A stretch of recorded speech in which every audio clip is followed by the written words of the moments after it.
If you're trying to update WordPress core and you see the following message, another update is currently in progress, well, in this video I will show you a free plugin which essentially enables you to bypass this error.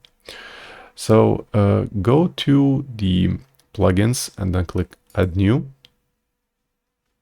Then in search type the following: fix another update in progress.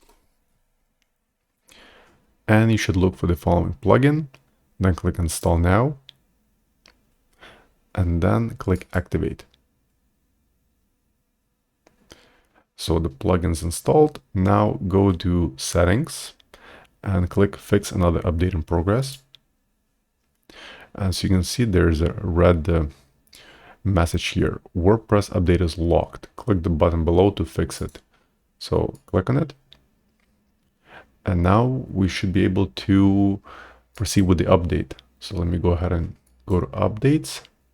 And let's update to a recent version of WordPress, which is 6.0.2.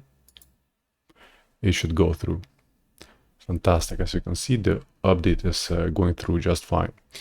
So I hope you found this short tip useful. And for more WordPress tutorials, please ensure to subscribe to my channel. Thank you.